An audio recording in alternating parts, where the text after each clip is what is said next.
Welcome to another Down the Rabbit Hole video, and I've got another unboxing to do here. This one is actually related to a previous unboxing video I did. You remember a while ago I unboxed this, the NeGcon steering wheel controller, and I've actually shown other games that use it, and even some of the racing games on the PS1 that are a heck of a lot of fun using this thing. If you remember, at the end of that video, I did a little teaser showing a PlayStation 3 game using this.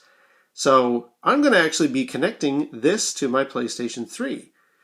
In order to do that, though, I need to use these three items. And it seems a little bit excessive, but I'm going to link to a fellow who goes into a great bit of detail why this works. However, this is just the unboxing portion, so let me proceed. The first thing, obviously, you need is a PlayStation 1 or 2 adapter to a USB adapter so that you can plug in your controller into the USB connection and therefore allow yourself to use the controller. Unfortunately, if I just unplug my NeGcon in and try to plug this into the PS3, it doesn't work. You need these two other things in between these two connections. So, let's go with this one here, and I'll just unbox it, or unwrap it.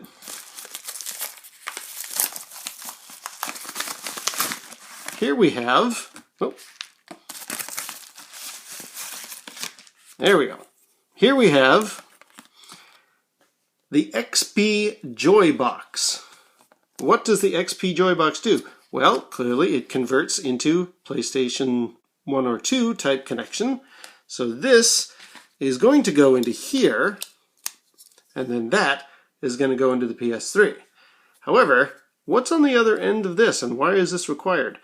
This allows me to connect an original Xbox, not a 360, but an original generation Xbox, into a PS1 or 2 type connection. And I'm now plugging that into this adapter so that it can go into the USB. And then the third part is in this box. And you can see we've got our friends at the eBay Global Shipping Program to thank for this one. I hope it's not in pieces.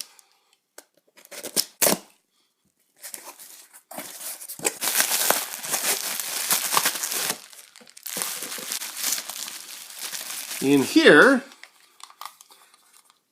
we have the Innovation X connection.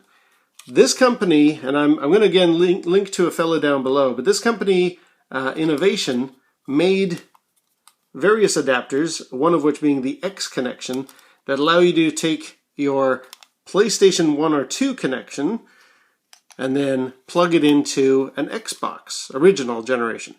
So I'm now going to take that, one extra step, and plug it into the XP Joy Box, so that I now have Innovation's X connection going into the XP Joy Box, and the XP Joy Box going into a PlayStation 1 or 2 adapter to USB. All of this should allow me to connect my NeGcon to the PlayStation 3. Let's give it a try. Well, he's right. Here I am playing Burnout Paradise with the NeGcon on my PlayStation 3, and it feels great. These are very responsive controls for this game. You've heard me talk about the NeGcon just as a driving controller, and that is still true. I mean, this feels exactly the way it plays on the PlayStation 1, with a minor couple of changes and a couple of criticisms that I have, but I'll get to those momentarily. This is just plugging in exactly what I've shown you already, and then just into the PlayStation 3 and firing up the game. And it steers well. I've got my turbo. I can do like e-brakes. It really feels responsive. You may recognize this is that car you can download that looks like the DeLorean. I've also got the Ghostbusters car and other. I figured if I'm going to be playing this, which, yeah, I'm going to be playing this, then I definitely wanted to get all that DLC stuff. Now, a couple of the minor bad points that I have, or not so much bad points, but let me just stop the car for a second here, and I'll just describe some of the issues that you're going to run into if you try and do this. First of all, the NeGcon doesn't have a D-pad. Like on a standard DualShock controller, you're missing, well, you do have this D-pad, but unfortunately, this doesn't respond like this D-pad. If anything, this actually responds like those buttons there. With one slight exception, it's like they're rotated 90 degrees. So what you have, if I can balance all of this on my knee, is you've got, that is the X button, that is the circle, that is the triangle, that is the square. So it's kind of an interesting little twist, no pun intended. You don't use these at all, and you have no access to the D-pad, and that's going to be important later, but let me just do a little bit of driving. Now, you can map the controls, and I've talked about how if I use a typical driving game, what I want to do is have this be my accelerator and this be my brake, so I can just sort of feather the brakes as I need them. I haven't done that here. I've left it with the default where that's the accelerator. And I'm going to show you the next game I've got. I did actually remap that, and I do prefer that.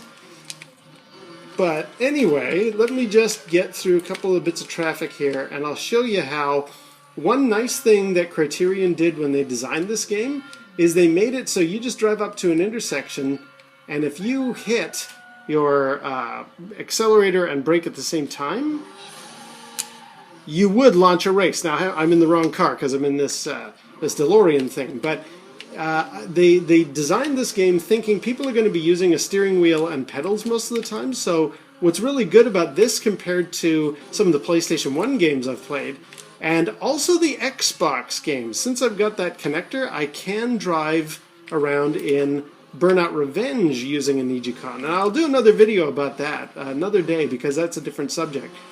But a lot of those, the Xbox generation games, they expect you to be able to go up and down with a D-pad as well. At least with Burnout Paradise, Criterion designed it so that you could do everything just by using a steering wheel and pedals. So that's really, really handy, because that means if I want to drive around, I can, and then if I just feel like hopping into a race, I just hit both drive and accelerate at the same time. Oh, there we go. I'm now launching one of those races.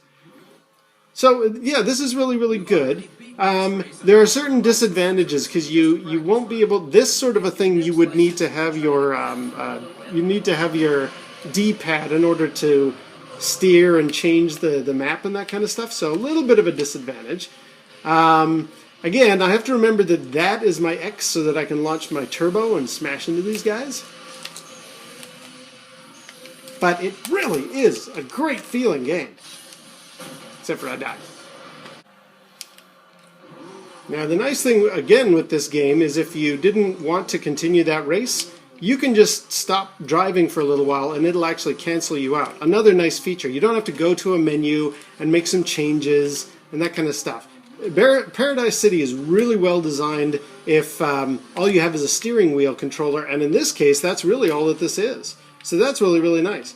Now, a couple of things. If I wanted to give this steering controller a little bit of criticism for this game and some of the others, when you're steering a proper steering wheel, I think when you reach the extreme ends of the control, you have a slight acceleration to what happens. Let me, I don't know a nice way to describe this, but basically, if I was using a regular steering wheel controller or the regular PlayStation controller, and I wanted to turn all the way around, I would start to make a turn, and then by about the, say, 90-degree point, it would be like I was turning the wheel a little faster. It was almost like a bell curve, for lack of a better description.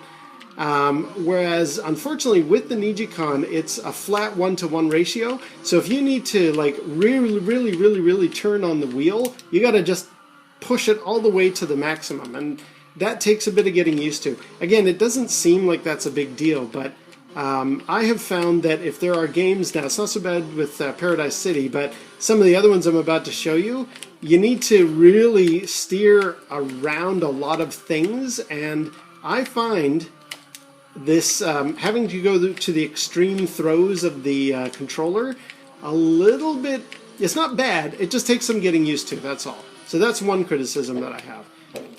The nice thing, I mean, it's a limitation, but the nice thing with the PlayStation is, if I needed to, for whatever reason, restart a race or turn the music back on, I've turned it off because I don't want to get like a copyright violation, but if I needed to go to the regular controls and I can't do that with this, I don't have to like unplug it or anything like that. All I really need to do is go to my PlayStation controller, hold in the PlayStation button,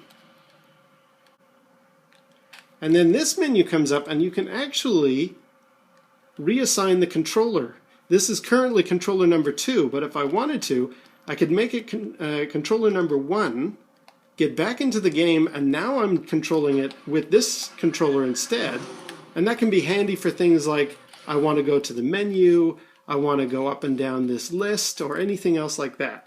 And then when I'm finished, I just hold that control button again, back to the controller settings, reassign this back to number 2, and now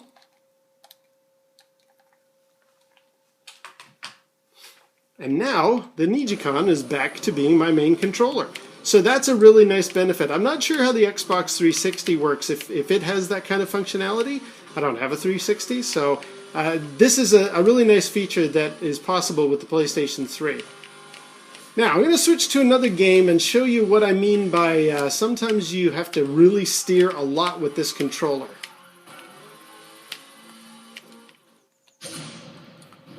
Okay, this one is Dirt 2.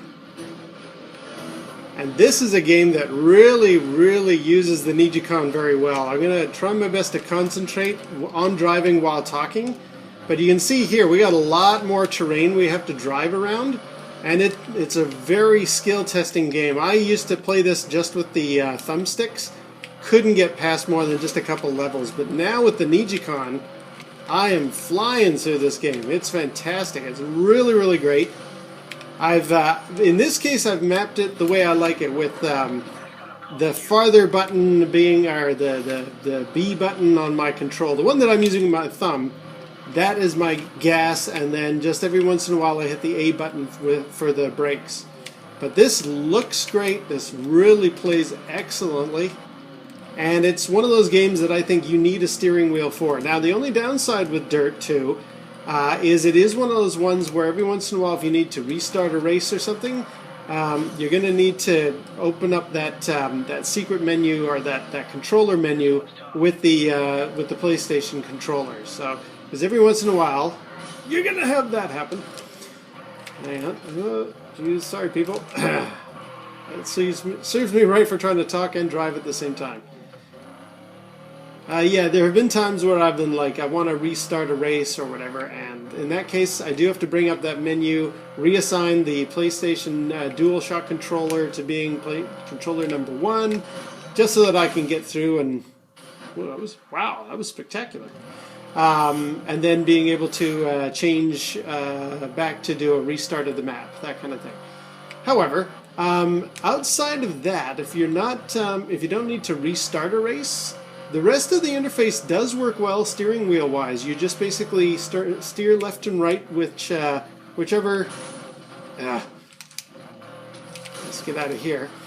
Whichever particular race you want to drive next, you just turn left and right. You hit the accelerator, or the A button. Sorry, that X button, which for me is that one there. And can I recover from this? Look at that. Again, trying to concentrate on a driving game while talking to you is not the easiest thing to do. But regardless, yeah, this game really, really works well with the controller, and there are some races here where you really are steering left, right, and all over the place. I mean, there's a lot of outdoor stuff here.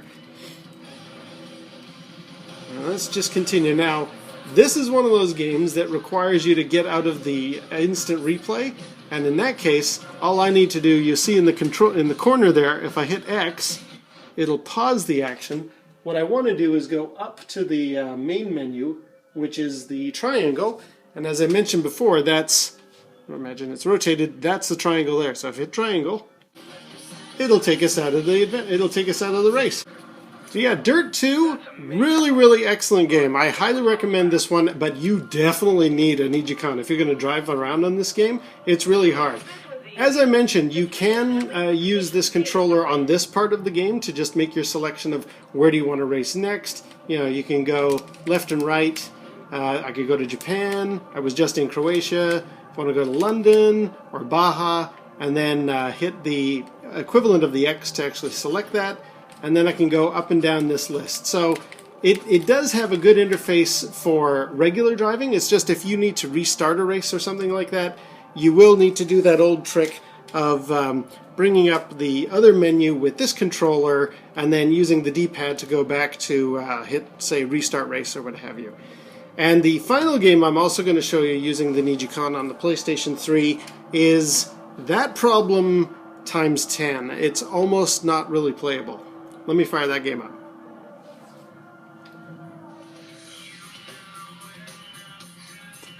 Okay, this time we've got Need for Speed Hot Pursuit, and this is an excellent, excellent game with a few minor problems. Our first problem is it's not as easy to select different races as it was with the other two games. I mean, you may have noticed that it had new up in the area up there selected when I first got in. I can't go back up to that one, not unless I had a D-pad. So there's a problem right there. However, let's just do the very first race, and I'll talk about a little bit more about that.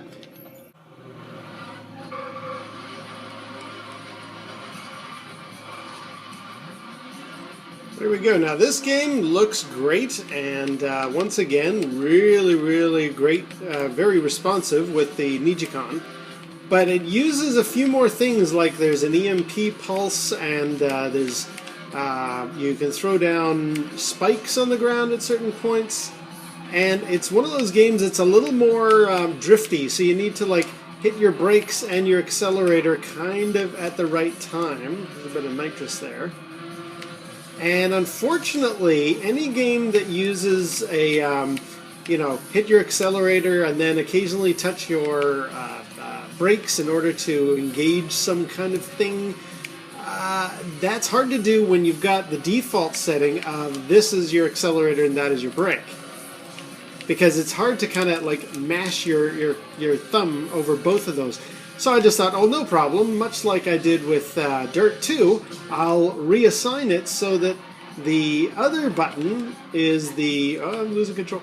The farther out button is actually my accelerator, and that the inner button is my brakes, because I kind of prefer that system. Well, you can't do that. I mean, you really cannot do that at all. I went through and selected using the controller, like the DualShock controller.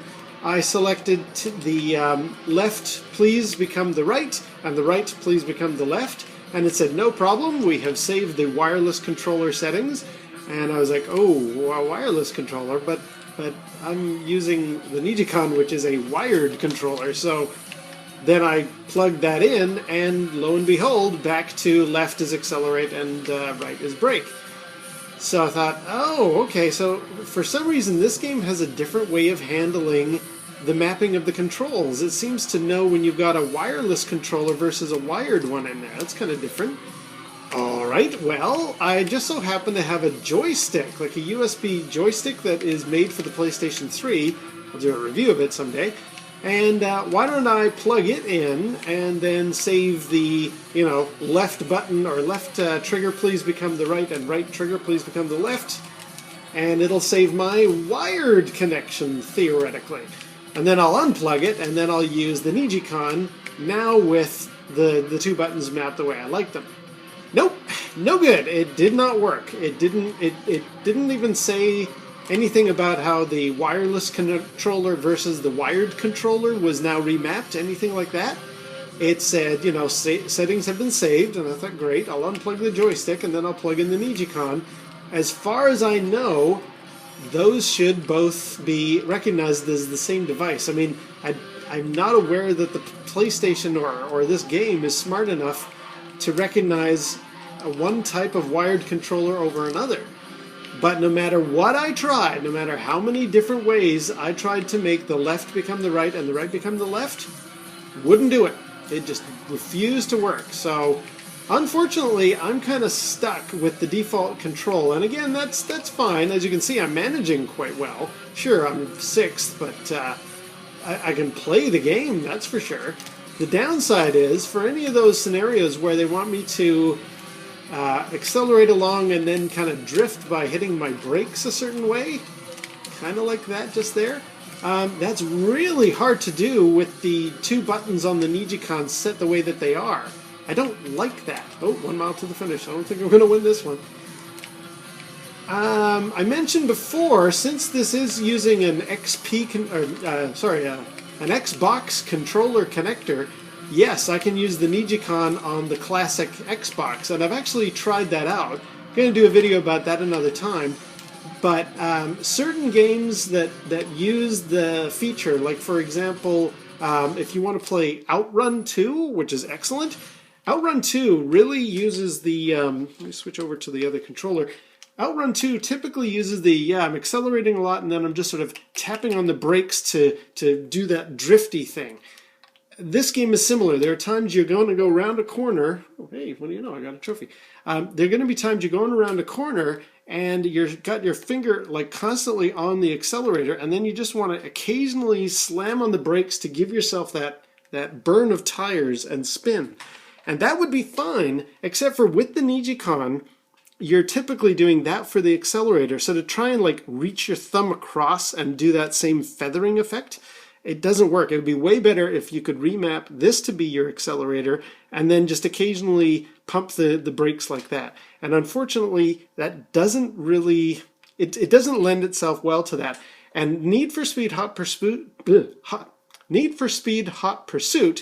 will not allow me, at least there's no way I've been able to figure it out, to fool the game into changing the controls. I cannot remap left to right and right to left. I can do that on a wireless controller and it'll stick, but it won't. As soon as I plug this back in, it goes back to the default every time. So Need for Speed Hot Pursuit is a very good game, but it has that limitation. I'm finding I'm really not playing it very much because it wants me to drift every once in a while, and I can't, at least not easily, using these controls. And there's about 4 different weapons you need to use at different points in the game, and since I've got my boost already assigned to one of the 4 face buttons, if you will, these really just seem to be for the view and stuff. I don't know. I haven't found a good control scheme to work with this game. So unfortunately, not all of the games for the NeGcon are ideal, but definitely Dirt 2 and Burnout Paradise, fantastic. Really, really good games. Well, experiment successful. This proves that definitely the NeGcon plugged straight into the Innovation X connection, then plugged into the XP Joybox, and then plugged into a standard PlayStation to USB adapter right into your PlayStation 3. Completely works. You can now use this control scheme for all kinds of racing games. On the PlayStation 3, there are tons of them, and they really work well. Sure, there are some like Need for Speed Hot Pursuit where you've got issues and stuff, but try them out. See which ones that you like and which ones you don't like. I know which ones I have. An additional note, a lot of the time, if you're not able to sit that close to your PlayStation 3, just get yourself a USB extension cable. That's actually what I used. I plugged that into the PS3 and then the end of this adapter into this cable so I could sit back on my couch. Worked just fine. No lag, no problems, never had any disconnection or anything like that. So this is definitely a great control scheme, one that I highly recommend. Again, I'll put a link below both to the YouTube video of the fellow that first clued me in that this was even possible, and his website where he goes into great detail about the history of the NeGcon controller and even shows what all of these different buttons are considered both on an Xbox and on a PlayStation. So that'll give you an idea of how you can adjust your control scheme accordingly. So there we go, the NeGcon on the PlayStation 3. Absolutely fantastic. Now, before I go, last time I left a little hint about what else was possible with the NeGcon, and you've just seen that video. Before I leave, I'll just give you another hint about something else I'll do in a future video.